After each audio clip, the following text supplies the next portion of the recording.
سعيد.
اللقاء لأول مرة حديثي مع مدينة بيرجيد نتساوى الإخوان والناس الأستاذ تحت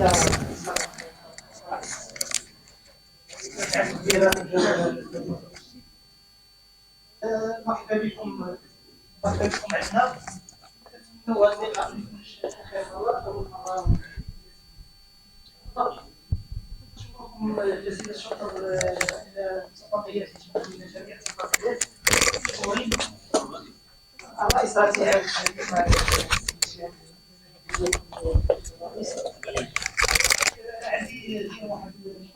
عندنا واحد المشكل بيرجيد. كاين عده مشاكل ولكن ناخذوا هذه ونخلي الباقي الاخوان تما المداخلات ديالهم. المشكل ديال عندنا الخصائص ديال المؤسسات التعليميه في بيرجيد، عندنا الاكتظاظ المدارس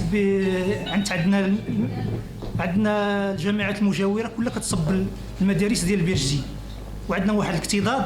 وكان جا حضر معنا واحد مسؤول اقليمي هنايا لمدينه بيرجيد، حضر معنا هنا في دوره، وكان وعدنا قال لنا راه غادي تكون حلول ان شاء الله في هذه السنه. وما قال لنا غادي تزادوا اولا مدرسه ابتدائيه ومدرسه اعداديه ومدرسه ثانويه. الوعود راه كاينه، وحنا مازال درنا له واحد المراسله باش يحضر معنا في واحد الدوره المندوب الاقليمي وما جاش، ما حضرش معنا، ما عرفناش علاش. وعندي واحد التساؤل، سؤال لك اخي هشام، بغيت نسولك فين وصلت اتفاقيه الشراكه، الملف ديال اتفاقيه الشراكه ديال اسكان. وشكرا. السلام عليكم. شكرا للحزب الاصاله والمعاصره اللي تاحنا هذه الفرصه فين نعبروا على المشاكل ديال مدينه البيرجديد. مرحبا بالسي نحله ولد المنطقه وجارنا، مرحبا بالسي يوسف والسي هشام، مرحبا بالسيد الرئيس والحضور الكريم والصحافه. قبل ما نبدا كلمتي غنبغي نفتح واحد القوس باش نهضر على البيرجديد شنو هو. الحدود ديال البيرجديد هو الورث اللي ورثنا من عند خوالنا، كيلومتر كاريه اللي خلاو لنا الرؤساء القباط. ملي تنقسم الغديره والساحل حتى الشوكه كان تابع للبيرجديد. ملي انشقت الغديره وجامعه الساحل من البيرجديد خلاو كيلومتر كاريه وسموها مدينه البيرجديد، وهذا لا يعقل باش تكون عندنا مدينه فيها كيلومتر كاريه اللي كانت هي والسي تنشكر السيد لان راه الناس من الحد ولا تفرج خداو الشواهد من الامام البخاري، خداو البكالوريا، والناس اللي قراو في البيرجديد في السبعينات راه خداو اول نقطه في البكالوريا في المغرب على الصعيد الوطني. والناس اللي كانوا هنا كانوا تيجيو عائلتهم من الدار البيضاء باش يقراو هنا، راهم دكاتره وراهم في لانازا وفي مراتب عليا من البيرجديد، ولكن سامحهم الله اقبروا مدينه البيرجديد ملي عطاوها كيلومتر كاريه حسب واحد الاحصاء اللي دارته الجمعيه ديالنا، انا سعود مصطفى، الهيئه المغربيه للشباب الملكي الصحراوي. السبيطار تيستافدوا منه 10 الجامعات. الا فتي البير جديد تلقى الغديره، زدتي راسي نحله عارف، الا درتي شويه على اليسار بحال غادي على الحاج عبد لقيتي جامعه الغليميين تيجيو للسبيطار، تيجيو للمدرسه، تيجيو هنا. الا قطعتي دار 40 غتلقى جامعه عليمن اللي هي الساحل، غتلقى جامعه سيدي رحال تيستافدوا من هنا في التعليم. شكرا. تيستافدوا من السبيطار ديالنا. الروضه ديالنا اللي غدا الجمال مطالب باش يقلب لنا على الارض فين ندفنوا موتانا اكثر من 90% بلونتوراج. اللي تنبغي من سي يوسف ولا سي هشام هو توسعه البرجيد. راه خاصنا البرجيد يكون على الحدود، على الدخله ديال الاقليم الجديده، يكون هذاك هو البرجديد، ما يكونش عند بلاك ستير. راه حي يسموه مدينه البرجيد. كي غيدير هذا الرئيس حتى الا جينا في اللامركزيه والجهويه اللي دارها الحسن ثاني الله يرحمه، واللي غادي في المشوار ديالها محدثات نصر الله، راه البرجيد ما واخدش حقه منها. هذا السيد الرئيس اللي المطالب بالانعاش المنطقه ويقلب على الشغل والعيش، راه ما غيديرش في كيلومتر كاري. حنا ملي تنقولوا خاصنا مدارس ما عندناش فين نحطوهم، ما عندناش. راه طاحت البراله طاحت غطيح فوق دار، ما كاينش الارض، ما كاينش. خاصنا نخدموا هادشي. الارقام اللي قال السي جمال هذا جميل جدا وما عمرنا سمعنا وترفعوا ليه القبعه، اللي ما تنجاملوه شيء. انا ما عندي علاقه بالحزب، انا تشكر لان عمل ديال الحزب هذا واللي تشكر واجب علينا نشكره. هذا من الواجب ديالنا، لكننا نهزاء وتنحبوا بلادنا ونحبوا ملكنا اللي تيخدم نقرطفوا ليه. يعني هذه ارقام اللي ما عمرنا سمعناها وما عمرها جات للبير جديد، لان البير جديد كان غارق في الديون. وملي تنسمعوا ان مشاريع ديال المليار 20 مليار وما يفوق ذلك ومازال مشاريع جايه، هادشي كله جميل. ولكن الا ما كانش التوسعه ديال المدينه، هذا ملف تنطلبكم من هذا المنبر انكم توقفوا لنا عليه وتعاونوا الرئيس عليه باش يتسع البير جديد. ما عندناش وعاء قاري، عندنا لجنه للصحه، عندنا نقص في الفرامليه، ما عندناش. الناس اللي شدوا ملي كنا حنا صغار شحال كان الجوج ديال لي ماجور كاينين جوج، والفرامليه كاين 20 واطباء. اللي شد لانتريت ولا اللي توفى الله يرحمه ما تيتعوضش. دابا السبيطار اللي فيه متطوعين، فيه الناس ديال السطاج هما اللي تيعالجوا المرضى، هما اللي تيديروا التناوب ديال ليرجونس. ما عندناش ايرجونس، ما عندناش ليفيكتيف. ملي تنجيو الاقسام تلقاو 45 في القسم في الابتدائي. علاش؟ لان لونتوراج كامل مكب على مدينه البير جديد. حتى بالنسبه للدول اللي تيجي للسبيطار تيجي على الاحصاء ديال الرقم اللي منتمي للبير جديد، ما تيجيش على الاحصاء ديال الناس اللي تيدخلوا اللي تيجيو من لونتوراج وديجا كانوا مقيدين. مثلا خدينا الدواء ديال السكر، واحد ديجا كان مقيد تياخذ دواء السكر من البير، ملي جا التقسيم ولا محسوب على جماعه اخرى. يعني راه باقي وهذا على المستوى الصحه ملي تيبغيو يعطيو حق الدواء ديال السبيطار ما تيراعيوش لهذا الشيء، تيجي على حساب العدد. وشكرا. ومره اخرى تناشد ونطلبكم على التوسعه ديال المدينه. كنشكر السي عروض السي يوسف، كل من جا من بعيد ولا من قريب. بحكم انني مستشار في اثار ومعاصر وعندي غير هذا الحزب، كنشير نقطتين. النقطه الاولى اللي كنشير لها وهي الصحه والتعليم. كنعرفوا السيد الرئيس المحترم المشكور انه عندنا درايه انه كيدق البيبان ليل نهار، لهذا الحمد لله انه ضارب 3 سنوات وحقق اللي خصو يحقق. ولكن هذه النقطه هذه كنشيرها للسي عروض والسي يوسف. اهم حاجه اللي بغيتو توقفوا معنا، توقفوا مع الحزب، وبحكم اننا عندنا غير الحزب وهي الصحه والتعليم. كنشوفوا الاكتظاظ اللي كاين في المدارس، كاين بزاف د الحوايج نضرب باختصار. وبالنسبه للصحه، الصحه عندنا مشكل، وحنا كغيورين على الحزب وبحكم استحقاقات الماضيه اللي فاتت، انتم شفتوا حزب الاصاله والمعاصره اشنو دار في الجماعه المجاوره للسيد الرئيس ديالها السي النحله ومدينه البير جديد. الحمد لله كنتمنوا ان الاستحقاقات الجايه نكونوا حنا في الحكومه باذن الله، ولكن بالنسبه للسيد الرئيس دير المجهودات ديالو، وبينكم انكم نتوما تدفعوه وتعاونوه بحكم الصحه والتعليم.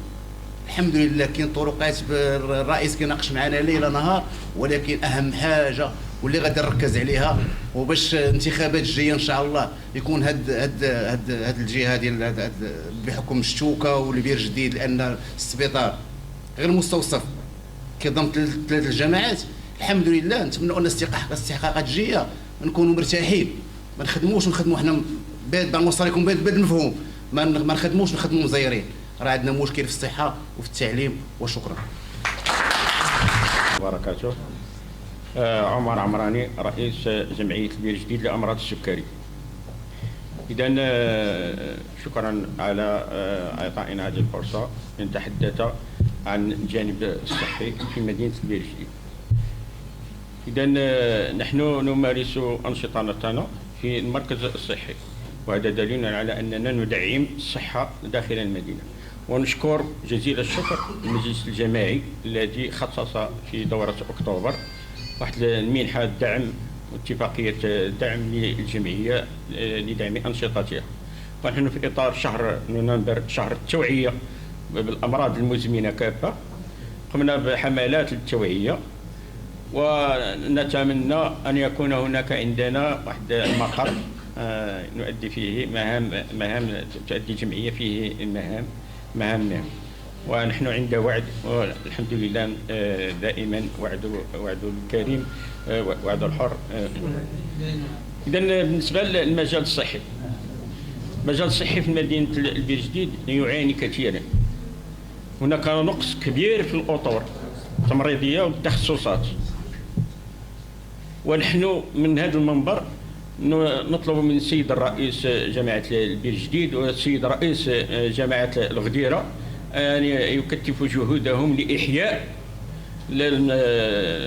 ذلك المشروع الجماعي لإنشاء مستشفى يناسب ويواكب هذا التزايد السكاني في مدينة البير جديد ومهارزة الساحل وكذلك مع الشتوكة، وتكون تضافر الجهود ما بين الجماعات وتنسيق بينهم حتى يكون هناك مستشفى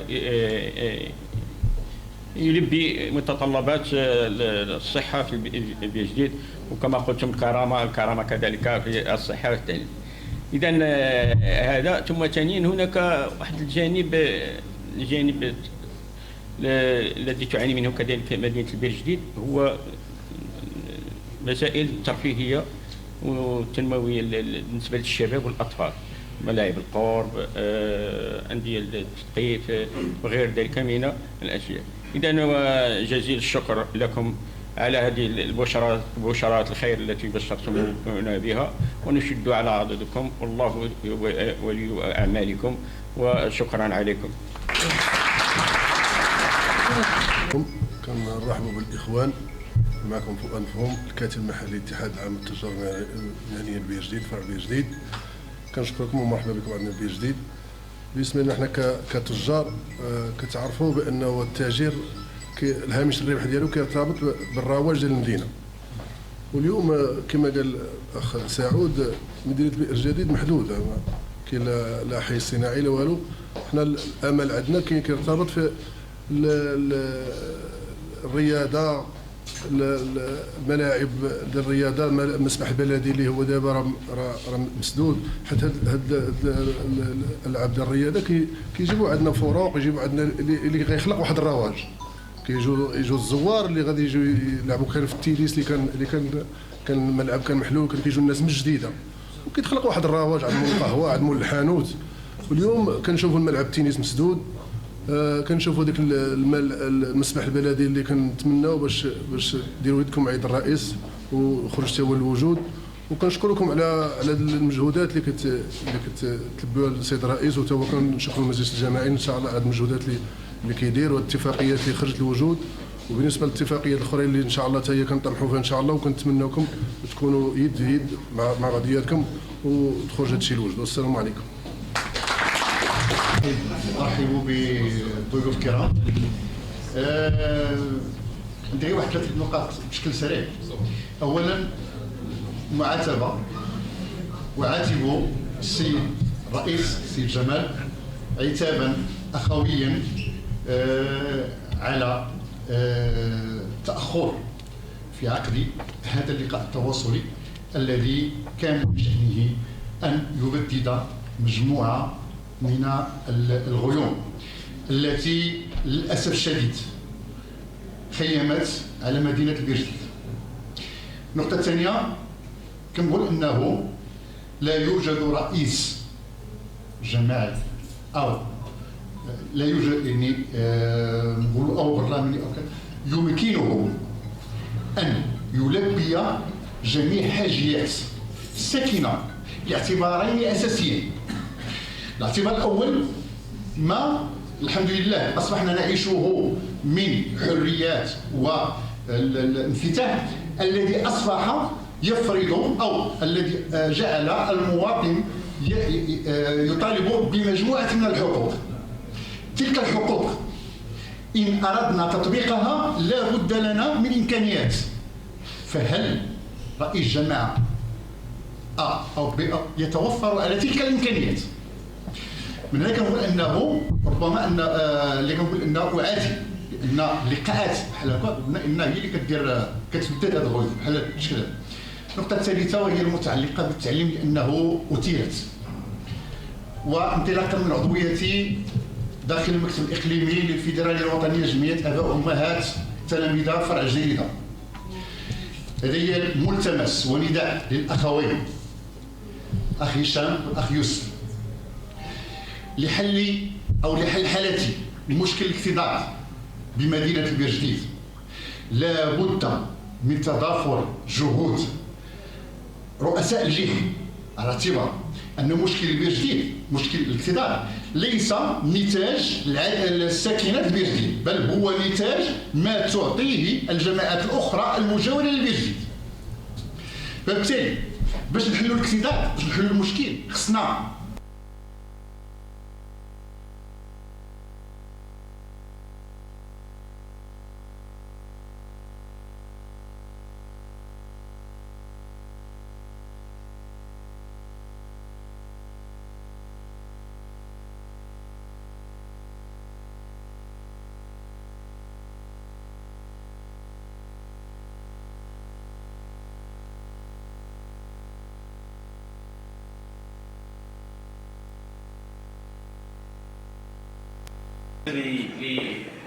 المطلبية اللي كان عند الساكنة والمجتمع المدني أنا أعتبرها ملفات شخصية ديالي ابتداء من اليوم إلى جانب السيد الرئيس وإلى جانب السي يوسف راه غادي نبقاو نتواصلوا عليها أكثر باش نخدموا عليها على كافة مستوى الجهة ولا على مستوى القطاعات الحكومية.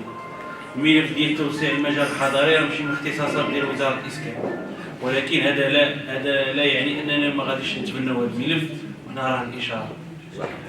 انا غادي نختم وغادي نعرج على السي عبد الله فاش هضر على اوراش كبيره اللي مفتوحه، اوراش اللي تفتحات في هذه المرحله السياسيه الحاسمه، ماشي الحاسمه، المرحله السياسيه زعما مميزه في تاريخ المغرب، لانه حنا مقبلين على تنظيم تظاهرات كبيره، مقبلين على واصلاحات قطاعيه كبيره في افق 2030.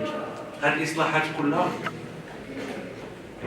كتفرض علينا، ولكن ماشي تفرض علينا، كتطلب منا اننا نرجعوا الثقه في العمل السياسي ونرجعوا الثقه في المؤسسات ونرجعوا الثقه في اننا العمل الجماعي والعمل الجماعي والجماعه ممكن انها، باش كنقول جماعه يد الله مع الجماعه، ما كنعنيش بها الجماعه، انه خصنا نخدموا مع بعضياتنا رغم اختلاف اللون السياسي، رغم اختلاف التوجهات ديالنا الايديولوجيه. المصلحه ديال الوطن كتبقى هي المصلحه الاولى، وحنا كفاعلين سياسيين من المفروض علينا اننا نقدموا في المحطات المقبله اطر بحال سي جمال وبحال سي استاذ نحله اللي قادره ان نتبنى هذه الملفات الكبرى وهذه التحديات الكبرى. ومن هنا ادعو الفرقاء السياسيين في اقليم جديده انه المحطات المقبله خاصنا نعيدوا النظر في بعض البروفايلات وبعض الوجوه التي تتقلد المسؤوليه اليوم، لانه بعض الجامعات داخل الاقليم الجديده منسيه وفي هامش التنميه التي يعرفها بلادنا الحبيب. وشكرا. الحضور على تلبيتكم الدعوة وتحية مجددة، وإنه كان لقاء تواصليا بجدية. الكل عرف فيه ما يقدمه حزب الأصالة والمعاصرة على المستوى الوطني أو المستوى الإقليمي. كما أننا سنجدد لقاءنا مجددا عما قريب باش نكونوا فرح في مدينة البيرجديد باسم الأصالة والمعاصرة الذي سيشتغل لتلبية اللقاءات ومواصلتها. وشكرا.